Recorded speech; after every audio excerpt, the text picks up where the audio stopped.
इतने दिनों से मेरे जैसे भूतों की कहानियां देख रहे हो, लेकिन अभी तक सब्सक्राइब नहीं किया। क्यों? इसकी सजा मिलेगी। इस वीडियो में दिखाए गए नाम, वर्ण, व्यवसाय स्थान और घटनाएं सभी काल्पनिक है। इसका किसी मृत्यु व्यक्ति या जीवित व्यक्ति से कोई संबंध नहीं है। अगर इसका किसी वास्तविक घटना या चरित्र से कोई संबंध पाया जाता है तो यह मात्र एक संयोग होगा।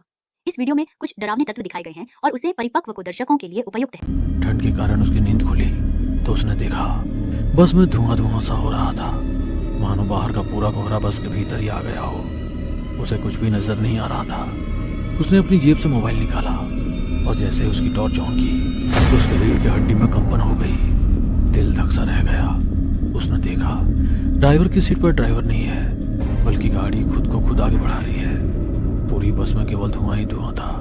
पूरी बस खाली थी। बस तो रुकी नहीं, फिर सब लोग कहाँ गए? और ये गाड़ी बिना ड्राइवर के कैसे चल रही है? क्या हो रहा है ये सब कुछ? कैसा भ्रमजल आंखों के सामने है? हे भगवान, अब आप ही मुझे बचा सकते हैं। सोचते हुए वो मन ही मन गायत्री मंत्र का जाप करने लगा। जैसे सुबह गायत्री मंत्र का जाप कर रहा था, वो धुआं धीरे धीरे बस की सवारी की शक्ल में बदलने लगा। मगर इस बार जो उसने देखा, उसे देखकर उसकी सांसें थम गई। रात के करीबन 12 बज रहे थे। आज ऑफिस से निकलने में रचित को देर हो गई और आज ही उसे गांव भी वापस जाना था, क्योंकि कल बहन की सगाई जो थी। ये प्राइवेट जॉब वाले पूरा कस निकाल लेते हैं। आज जल्दी जल्दी ऑफिस से निकलना था, मगर जैसे ही सर को पता चला कि मैं कल छुट्टी पर रहूंगा, शाम को 6 बजे टेबल पर एक अर्जेंट फाइल पहुंचा दी। उस फाइल का काम तो पूरा करते करते इतनी देर हो गई, अब तो कोई साधन भी नहीं मिलेगा। सोचते हुए रचित बस स्टैंड पर कोई लिफ्ट की उम्मीद में खड़ा था। बरसात के मौसम के कारण हल्की फुल्की ठंडक होने लगी थी। अपने हाथों को एक दूसरे में रगड़कर थोड़ा सा गर्म करते हुए वो पेट के कुलबुलाते हुए चूहों के बारे में सोचने लगा। सोचा था आज रात को माँ के हाथ की गरम गरम रोटियां खाने को मिलेंगी, मगर लगता है आज तो बिस्किट भी नसीब में नहीं है। वो अपने सीनियर को कोस ही रहा था कि तब ये कॉलेज स्टूडेंट से भरी हुई बस पिकनिक से लौट रही थी। उसे वहां बस स्टैंड पर खड़े थे एक ड्राइवर ने गाड़ी रोक दी। क्या हुआ मालिक को? आधी रात को सड़क पर अकेले खड़े हो? कहीं जाना है? बस यहाँ से लगभग 60 किलोमीटर मेरा गांव अजनास है, वहीं जाना है। आप आ जाओ जी, आपको अजनास तक छोड़ देंगे। उस सुनसान रास्ते पर वो ड्राइवर रचित को एक फरिश्ते सा लगा। रचित उस बस में बैठ अपने घर के लिए निकल गया।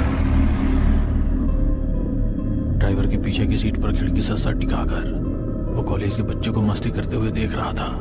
उसे भी अपने कॉलेज के दिन याद आ गए। घंटे भर और सभी ने मस्ती की। तभी एक सर ने घड़ी देखी।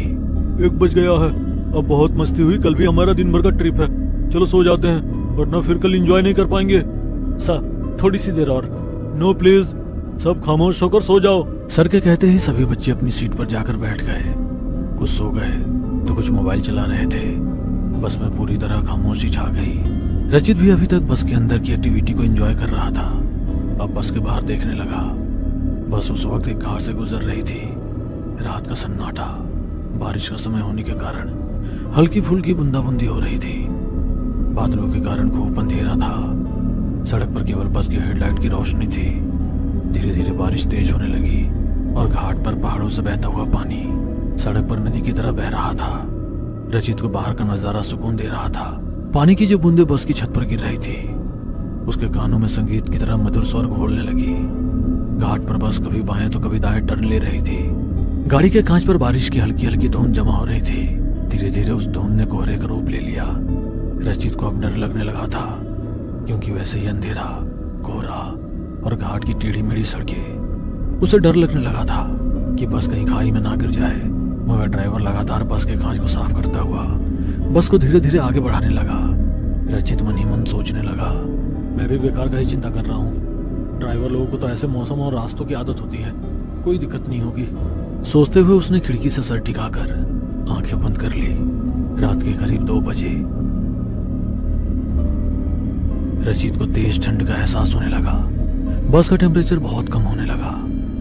ठंड के कारण उसकी नींद खुली तो उसने देखा बस में धुआं धुआं सा हो रहा था, मानो बाहर का पूरा कोहरा बस के भीतर ही आ गया हो। उसे कुछ भी नजर नहीं आ रहा था। उसने अपनी जेब से मोबाइल निकाला और जैसे ही उसकी टॉर्च ऑन की तो उसके रीढ़ की हड्डी में कंपन हो गई। दिल धक सा रह गया। उसने देखा ड्राइवर की सीट पर ड्राइवर नहीं है, बल्कि गाड़ी खुद को खुद आगे बढ़ा रही है। पूरी बस में केवल धुआं ही धुआं था। पूरी बस खाली थी। बस तो रुकी नहीं, फिर सब लोग कहाँ गए? और ये गाड़ी बिना ड्राइवर के कैसे चल रही है? क्या हो रहा है ये सब कुछ? कैसा भ्रमजल आंखों के सामने है।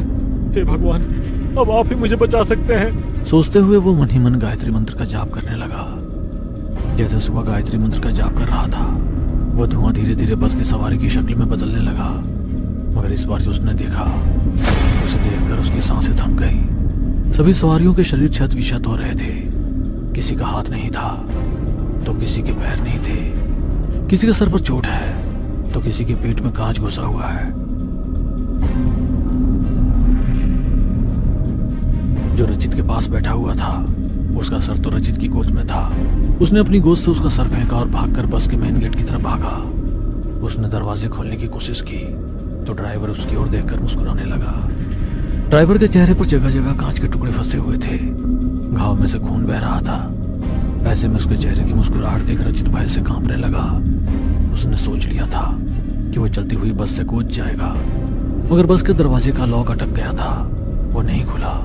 तभी बस में बैठे हुए बच्चे भी उससे देख मुस्कुरा रहे थे। रचित कुछ भी नहीं कर पा रहा था।